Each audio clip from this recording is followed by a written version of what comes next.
Hello friends, I hope you all are fine. Today I will tell you about the schedules of the Indian Constitution. Now Indian Constitution is comprised of 12 schedules. They are as follows. First schedule of the Indian Constitution provides for option 1, name of the states and their territorial jurisdiction. Number 2, name of the union territories and their extent. Second schedule of the Indian Constitution provides for salary, allowances and privileges of high constitutional officers of India. In this, the salary of the President is rupees 1,50,000 rupees per month. The salary of the Vice President is rupees 1,25,000 per month. The salary of the Governor is rupees 1,10,000 per month. The salary of the Chief Justice of India is rupees 1 lakh per month. The salary of the Supreme Court judges and the Chief Justice of the High Court is rupees 90,000 per month. Now, the salary of Speaker of Lok Sabha, Cabinet Secretary or Secretary equivalent to the Government of India such as Comptroller and Auditor General of India, Chief Election Commissioner, Chief Information Commissioner, Chief Vigilance Commissioner, salary of these big constitutional officers is rupees 90,000 per month. Salary of High Court judges is rupees 80,000 per month. So these were some of the main high constitutional officers of India, of which I have told you the exact salary currently. These salaries are mentioned in the second schedule of the Indian Constitution. The third schedule of the Indian Constitution provides for, basically the third schedule is comprised of provisions of oaths and affirmations of high constitutional offices such as, now the offices are as follows. First, the Union Ministers. Second, the Member of Parliament. Third, Supreme Court and High Court judges. Fourth, the members of state legislature. And fifth, ministers of the state. Coming to fourth schedule of the Indian Constitution. So the fourth schedule of the Indian Constitution is comprised of provisions which provide for the distribution and allocation of seats in the Rajya Sabha to the states and union territories. Now on the basis of the population of the state, number of seats are divided for Rajya Sabha from every state. So basically this fourth schedule basically consists of provisions according to which seats are allocated to Rajya Sabha according to the union states and territories.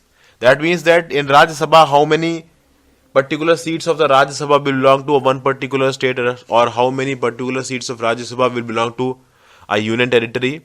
This is basically how this is decided. The provisions of deciding this factor is given in fourth schedule of the Indian Constitution, and basically this distribution is done on the basis of the population of the state. Coming to fifth schedule of the Indian Constitution provides for provisions related to the administration of scheduled areas. Sixth schedule of the Indian Constitution provides for administration of tribal areas such as Mizoram, Tripura, Meghalaya, etc. And basically, fifth schedule was comprised of provisions related to the administration of scheduled area, and sixth schedule of the Indian Constitution is comprised of provisions which is related to the administration of tribal areas. Seventh schedule of the Indian Constitution provides for provisions related to the division of authorities and power between the union government and the state government. And basically in the seventh schedule it is being listed that which powers will be allotted to the union government and which powers will be allotted to the state government. So basically this allotment is done on the basis of three lists. The first list is the union list, the second list is the state list, the third list is the concurrent list. So the union list is the list which has subjects related to national and international importance. And on those subjects only the union government can legislate or make laws. For example, the portfolio of defense, the subject matter of external affairs, etc. Now at the starting of the Constitution, when the Constitution was initially formed, this union list contained 97 subjects. But currently, this union list consists of 100 subjects. Coming to the state list is comprised of subjects related to matters of regional importance such as law and order, land, police, etc. This means that the state list consists of subjects that are important from the point of view of that particular region, and it contains departments like law and order, land, police. Now, at the start of the constitution, originally it had 66 subjects, but currently it has 61 subjects. And the last is the concurrent list. Originally, the concurrent list consisted of 47 subjects, but currently it has 52 subjects in it. These subjects are of mutual importance, and on these subjects, both union government and state government can legislate. That is, in the union list, there were only those subjects on which union government can legislate. In the state list, there are those subjects on which only state government can legislate. And the concurrent list is that list which consists of subjects on which simultaneously both the union government and state government can legislate. Simultaneously means that they both have the powers, but don't take the literal meaning of simultaneously. That means that the law cannot be made simultaneously on that thing. Either the union government can make the law or the state government can make the law. And whoever has made the law previously, that law will follow. Now suppose there is a subject in the concurrent list. You can name the subject as A subject. Now you suppose that on A subject, a law has been made by the state government, and that law has received the assent of the president. So after receiving the assent of the president, that bill has become a law. First of all, when it was being passed by the state, it was a bill. And after receiving the assent of the president, it became a law. Now after becoming the law, the union government cannot change it.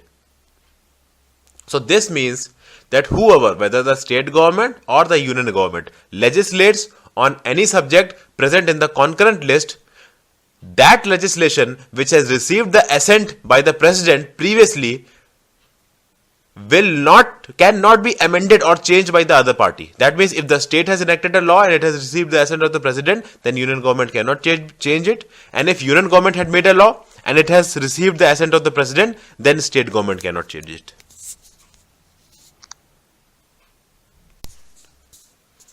Eighth schedule of the Indian Constitution contains provisions, or basically it contains languages that are officially recognized by the Constitution. That is, if any regional language has to be given constitutional recognition, then that language is listed in the 8th schedule of the Indian Constitution. Now, there are many advantages that a language gains when it is listed in the 8th schedule of our Constitution. So, whenever a language is being listed in the 8th schedule of the Constitution, then they get the following advantages. I will tell you the advantages point-wise, and this is a very important thing. The very first advantage is the awards, medals and other prizes in the field of cinema, culture, literature, etc. in that language are constituted in order to promote that particular language.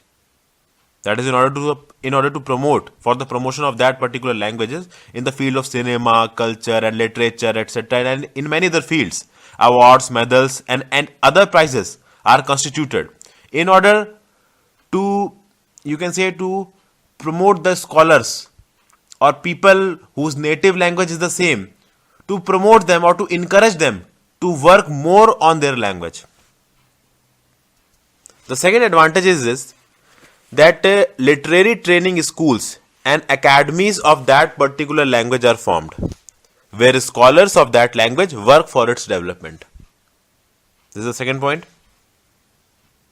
The third point, that in constitutional offices and government departments, official correspondence can be made in that language.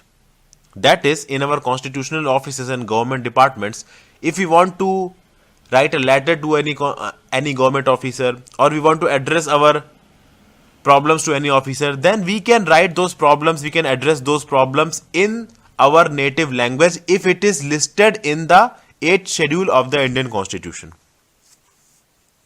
The fourth advantage that a language gets when it is listed in the 8th schedule is that financial resources are made available and money is being allocated for the development and expansion of that language.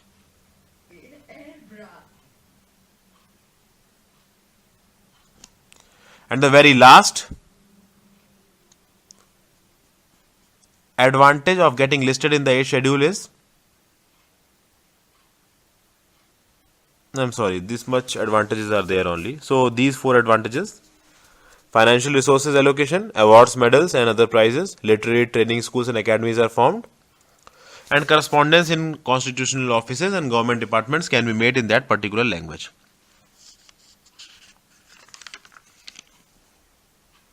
Coming to 9th schedule of the Indian Constitution. So after independence, there was huge economic gap between the upper and lower sections of the society. Rich were very rich and the poor were very poor.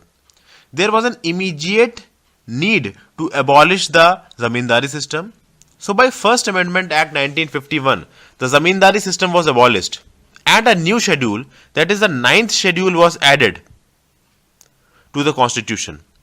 Now, the significance of adding this 9th schedule at that time was that any law that was passed by the parliament or state legislature at that time, and if that law was placed in the 9th schedule by them, then that law will not come under the review of the judiciary.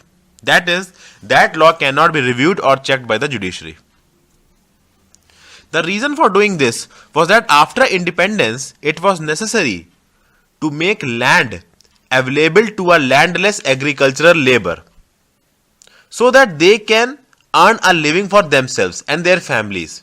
So for doing this, it was important for the government to acquire land holdings and properties of rich zamindars and businessmen. If any land of a zamindar was acquired, he used to file a case of illegal land seizing in the court and the judicial intervention was there. So in order to avoid this judicial intervention, 9th schedule was added to our Indian Constitution. Coming to 10th schedule of our Indian Constitution, it provides